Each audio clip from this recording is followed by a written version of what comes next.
5 طرق لجمع الاسم في اللغه الانجليزيه.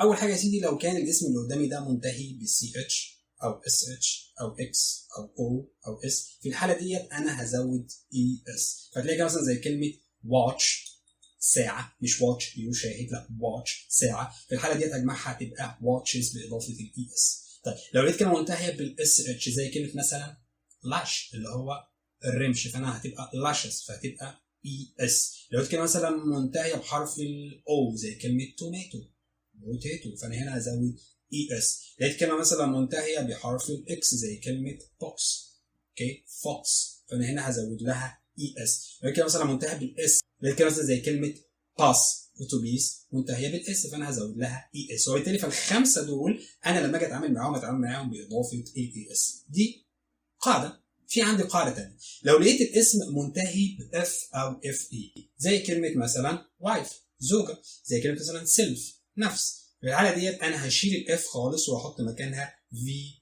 اي اس.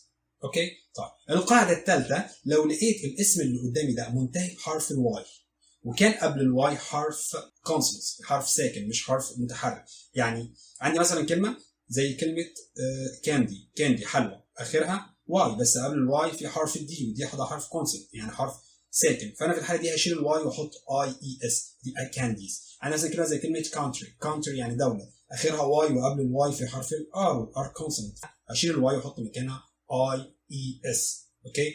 لكن لو لقيت مثلا كلمه منتهيه بالواي بس الواي ده مش قبلها كونسنت، مش هينفع اشيل الواي واحط اي اي اس، زي كلمه بوي ولد، الولد ده اخره واي لكن قبل الواي في او والاو ده فول، فانا مش هينفع اقول بويز باضافه الاي اي اس، لا انا هضيف اس بس. اوكي. في قاعده ثانيه اللي هي قاعده الجمع، بس جمع الكلمات الشاذه، يعني هنا هي ملهاش قاعده، معنى صح هي كلمات بتحفظ كده بتنجمع كده مثلا زي كلمه شيب خروف، هو جمعها شيب زي ما هي خروف مش شيبس. في عندنا مثلا فيش سمكه تبقى فيش زي ما هي. في عندي مثلا كلمه زي كلمه ماوس اللي هو الفورس تبقى مايس، كده مثلا زي كلمه تاس تبقى تيس، كده مثلا زي كلمه فوت تبقى فيت.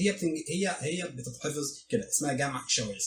طيب لو ما لقيتش حاجه من الاربعه دول فانا هجمع بالاس عادي، يعني لو ما لقيتش سي اتش اس اتش اكس او اس، ما لقيتش واي قبلها كونسونانت ساكن، ما لقيتش مثلا اف ولا اف اي، ما لقيتش مثلا شاذ، فانا هجمع بالاس عادي زي ايه كلمه بول بولز، بوي بويز، كات كاتس وهكذا.